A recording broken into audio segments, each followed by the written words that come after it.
சரண் Krishna YouTube சேனலுக்கு உங்களை அன்புடன் வரவேற்கின்றேன். வரக்கூடிய தீபாவளி அன்று ஒவ்வொரு பெண்களும் மாலையில் இந்த ஒரு விஷயம் செய்ய மறக்காதீர்கள். அது என்ன விஷயம், எப்படி செய்யணும் அப்படிங்கிறத பற்றி தான் இந்த வீடியோவில் தெளிவாக நம்ம பார்க்க போகிறோம். நம்ம சேனலில் உள்ள வீடியோவை ஃபஸ்ட் டைம் நீங்கள் பார்க்குறீங்க அப்படின்னா மறக்காமல் நம்ம சேனலை சப்ஸ்கிரைப் பண்ணி வச்சுக்கோங்க. நம்ம சேனலில் தொடர்ந்து குலதெய்வ பதிவுகள், ஆன்மீக தகவல்கள் வந்து கொண்டே இருக்கும். வாங்க வீடியோக்குள்ளே போகலாம். வரக்கூடிய 20ஆம் தேதி திங்கட்கிழமை நமக்கு தீபாவளி பண்டிகை வருகின்றது. புது ஆடைகள், இனிப்புகள், வெடிகள் என நம்ம வீடே ரொம்பவே களை கட்டும். அப்படிப்பட்ட ஒரு பண்டிகை தான் இந்த தீபாவளி பண்டிகை. இந்த பண்டிகை அன்று நம்ம ஒவ்வொரு பெண்களும் கட்டாயம் மாலை நேரத்தில் இந்த ஒரு வழிபாடு செய்யணும். இந்த வழிபாடை செய்கிறதுனால உங்கள் வாழ்க்கையில், உங்கள் குடும்பத்தில் நிலையான செல்வம் பெருகும் மற்றும் கடன் கஷ்டங்கள் தீரும். இது வருஷத்தில் ஒரு நாள் கண்டிப்பாக செய்யக்கூடிய வழிபாடு தான். அது என்ன வழிபாடு அப்படின்னு பார்த்தீங்கன்னா, லக்ஷ்மி குபேர பூஜை. இந்த பூஜையை பலரும் அறிந்திருப்பீர்கள். ஆனால் கண்டிப்பாக நீங்கள் தீபாவளி அன்று செய்யும்போது உங்களுக்கு கை மேலே பலன் கொடுப்பதை கண் கூட உங்களால் பார்க்க முடியும். ஏன்னா இது ஒரு சக்தி வாய்ந்த நாள். தீபாவளி அன்றும் அமாவாசை என்றும் இரண்டும் சேரக்கூடிய நேரங்களில் நம்ம இந்த பூஜை செய்யணும்.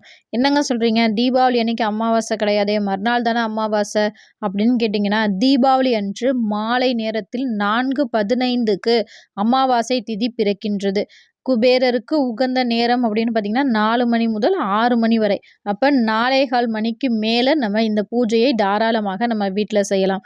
ஒரு சில வீடுகளில் பார்த்திங்கன்னா தீபாவளி அன்று அசைவம் எடுத்து சமைப்பது ஒரு வழக்கமாகவே இருக்கும்.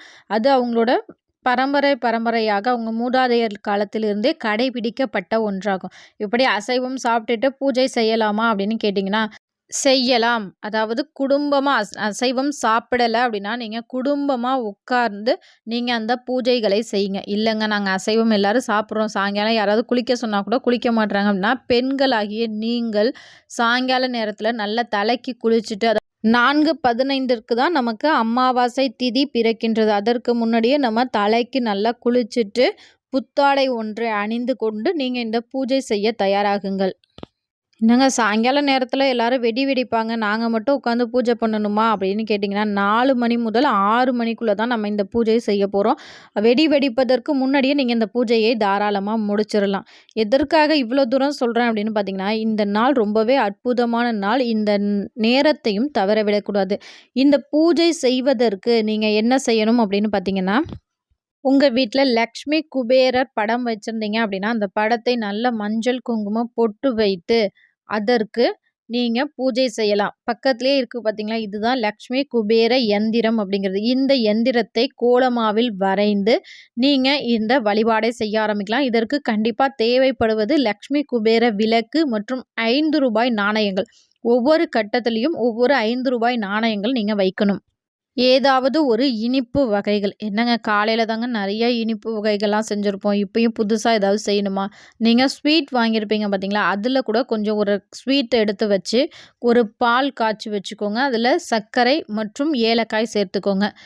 இனிப்பு வகைகள்லாம் வச்சு லக்ஷ்மிக்கு நாணயங்களால் அர்ச்சனை செய்ய வேண்டும். அதாவது நாணயங்களோட ஒளி உங்கள் வீட்டில் அந்த 4:15 மணி முதல் 6 மணி வரைக்கும் நாணயங்களின் ஒளியை நீங்கள் எழுப்ப வேண்டும். அதுவும் ₹5 நாணயங்களை இன்றிலிருந்தே சேர்த்து வைத்துக் கொள்ளுங்கள். இந்த வீடியோ போடுவதற்கு முதல் காரணமே, இன்றிலிருந்தே உங்கள்கிட்ட எத்தனை ₹5 நாணயங்கள் கிடைக்கின்றதோ அத்தனை நாணயங்களையும் சேகரித்து வைத்து அந்த பூஜைக்கு பயன்படுத்திக்கோங்க.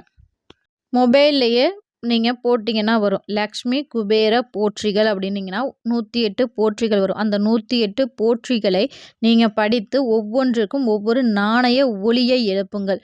எழுப்பி முடித்த பிறகு தீப தூப ஆராதனை, அதாவது சுவாமிக்கு நீங்கள் தட்டில் அல்லது இலை கிடைச்சாலும் சரி, தட்டு இருந்தாலும் சரி, நீங்கள் குபேரர் சிலை வச்சிருந்தாலும் அந்த சிலையையும் பயன்படுத்தலாம். ஆனால் அதற்கு பக்கத்திலே லக்ஷ்மி படமும் இருப்பது ரொம்பவே சிறப்பு.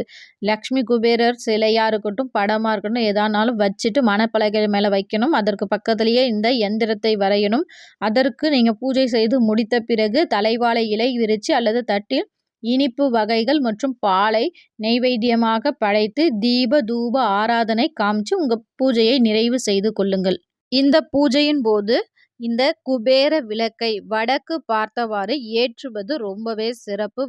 வடக்கு என்பது குபேரருக்கு உரிய திசையாகும். இந்த நாள்ல நீங்க கட்டாயம் பச்சை வண்ண குங்குமம் உங்க பூஜையில இடம் பிடிப்பது, பச்சை வண்ண திரிநூட்கள் இருப்பது, நெய் தீபம் ஏற்றுவது இதெல்லாம் மேலும் உங்களுக்கு சிறப்பாக்கும். இந்த வழிபாடெல்லாம் முடித்த பிறகு அன்று இரவே இந்த நாணயங்களை எடுத்து நீங்க உங்க பணம் வைக்கும் இடங்கள்ல நீங்க சேர்த்து வைத்துக் கொள்ளலாம்.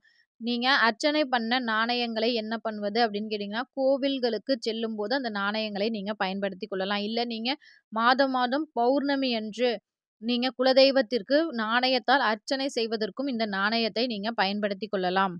இது மிகவும் எளிய பூஜை. ஆனா, ஒரு முறை செய்து பார்த்தீர்கள் என்றால், அந்த வருஷம் முழுக்குமே உங்களுக்கு ரொம்பவே சிறப்பா இருக்கும். கடன் கஷ்டம் குறைவதை கண்கூட பார்க்க முடியும்.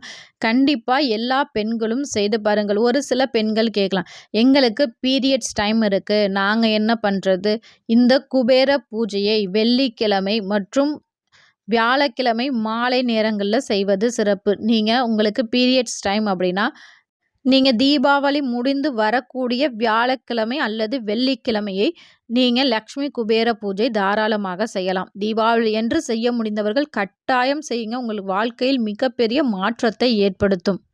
இது குறிப்பாக அந்த சேட்டுங்க அப்படின்னு சொல்லக்கூடியவர்கள் நிறைய பேர் இந்த பூஜைகள் செய்வாங்க. அது ஏன் நான் குறிப்பா பெண்களை இந்த பூஜை செய்ய சொல்ல போறேன். பெண்கள் கண்டிப்பா இருக்கணும் அப்படின்னு பார்த்தீங்கன்னா, இந்த பூஜையை நீங்க செய்யும்போது உங்களுக்கு தனி மதிப்பு, மரியாதை உங்க வீட்டில் உயர்வதை கண்கூட பார்க்க முடியும். இத கண்டிப்பா செஞ்சு பாருங்க. உங்க வாழ்க்கையில் மிகப்பெரிய மாற்றம் ஏற்படும். உங்களுக்கு லக்ஷ்மி குபேரரை பிடிக்கும் என்றால், ஓம் லக்ஷ்மி குபேராய நமக அப்படிங்கிற கமெண்ட்ஸ மறக்காம எங்களோட கமெண்ட் செக்ஷன்ல ஷேர் பண்ணிக்கோங்க. இந்த வீடியோ உங்களுக்கு பயனுள்ளதாக இருக்கும் என்ற நம்பிக்கையில் மற்றொரு வீடியோவில் சந்திக்கிறேன். இந்த வீடியோ உங்களுக்கு பிடிச்சிருந்தா லைக் பண்ணுங்க, ஷேர் பண்ணுங்க, மறக்காம சப்ஸ்கிரைப் பண்ணுங்க. இது உங்கள் சரண் கிருஷ்ணா யூடியூப் சேனல். நன்றி, வணக்கம்.